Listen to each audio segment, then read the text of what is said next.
안녕하세요. 최원영의 책갈피 66번째 시간입니다. 오늘은 사람은 자신이 살아가는 땅과 닮아간다라는 제목으로 생각을 나누겠습니다.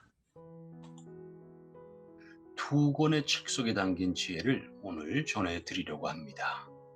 오른쪽에 차동엽 신부께서 쓰신 무지개 원리, 아마 많은 분들이 읽어보셨을 만한 책인데요. 또 하나는 왼쪽에 있는 유시와 시인의 산문집입니다. 좋은지 나쁜지 누가 아는가. 이 책 속에 나온 몇 구절을 통해서 지혜를 가져볼까 합니다. 사람들은 저마다 상처를 안고 살아갑니다.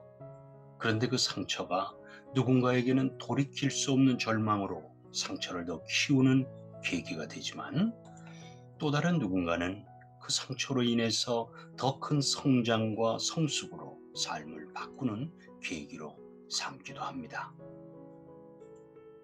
먼저 좋은지 나쁜지 누가 아는가 라는 책에서 저자의 생각을 들어보겠습니다.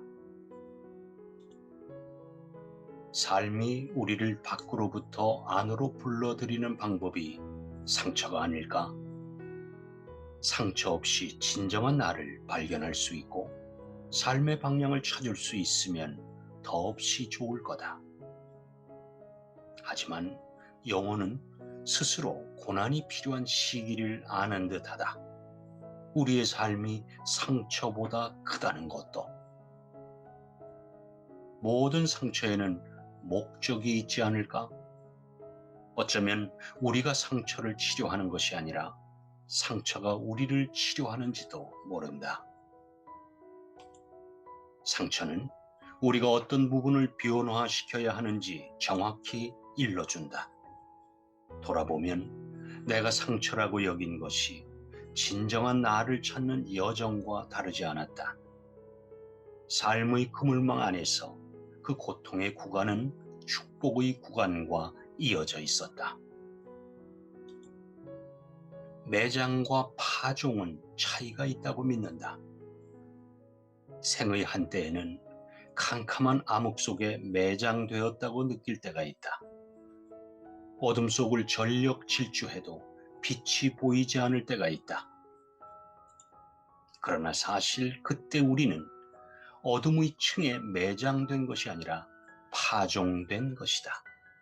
청각과 후각을 키우고 저 밑바닥으로 뿌리를 내려 계절이 되었을 때 꽃을 피우고 삶에 열릴 수 있도록 말이다. 세상이 자신을 매장시킨다고 생각할 수 있지만 그것을 파종으로 바꾸는 것은 우리 자신이다. 매장이 아닌 파종을 받아들인다면 불행은 이야기의 끝이 아니다. 이 이야기가 아픈 상처로 힘겨워하는 분들에게 위안이 되기를 바랍니다. 고통은 매장이 아니라 파종이고 둘 중 어떤 선택을 하느냐를 순전히 나의 몫이라고 받아들일 때 보이지 않던 희망이 보이기 시작할 겁니다. 사람만 그런 게 아닙니다. 자연의 세계도 다르지 않습니다.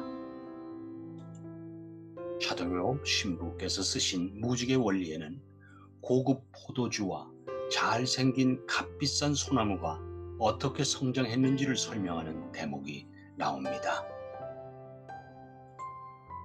프랑스산 포도주는 유명하다.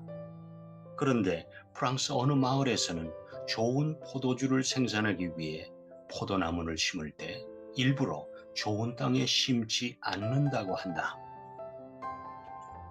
왜냐하면 토질이 좋은 땅에 심으면 쉽게 자라서 탐스러운 포도가 열리긴 하지만 뿌리를 깊이 내리지 않아 땅고중에 오염된 물을 흡수하기 때문에 포도의 품질이 떨어진다는 것이다.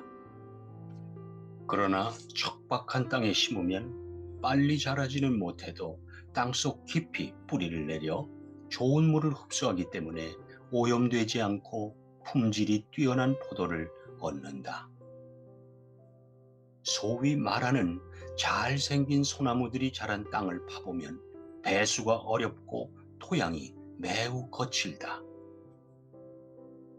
말하자면 아주 열악한 환경에서 자란 경우가 많은 것이다. 살아남기 어려운 곳에서 자란 소나무가 명품이 되는 거다. 쉽게 이루는 일보다 힘들게 이루는 일이 더 가치가 있습니다. 반대나 저항이 없으면 발전 가능성도 없다. 공기의 저항이 없으면 독수리가 비상할 수 없다. 물의 저항이 없으면 배가 뜰 수 없다. 중력이 없으면 걸을 수도 없다. 그래요. 사람들은 자신이 살아가는 땅과 닮아간다는 말이 있습니다. 그래서 그런지 농부는 땅을 닮아 정직합니다. 내가 겪고 있는 고통을 어떤 시선으로 바라보느냐가 곧 나의 땅입니다. 그리고 훗날 그것은 나의 인격으로 승화됩니다. 슬픔과 아픔, 이 모든 것이 인격의 씨앗입니다. 그리고 그 씨앗이 열매를 맺을 즈음 내가 만든 그 열매는 누군가에게 단비가 되어줍니다. 이것이 삶입니다. 이것이 고통이 주는 놀라운 선물입니다. 그러니 우리가 어떤 상황을 마주하더라도 그것을 긍정적으로 바라보시기를 소망합니다. 사람은 자신이 살아가는 땅과 닮아간다는 말에서 땅은 그 사람의 성향이나 가치관 등을 형성하는 토대가 되는 말입니다. 마치 기름을 늘 다루어야 하는 사람의 옷에서 기름 냄새가 나는 것처럼 지금 우리가 늘 마주하고 있는 것들이 곧 나의 성향이나 품성을 결정하는 것입니다. 오늘은 잠시 짬을 내셔서 나는 지금 무엇에 관심을 가지고 살아가는가? 내가 늘 보고 있는 것, 내가 늘 생각하고 있는 것이 무엇인지, 또는 내가 늘 만나는 사람들은 어떤 사람들인지 이것을 깊이 생각해 보시는 시간을 가져보시면 어떻겠습니까? 그런 것들이 내일의 나를 결정짓게 할 테니까요.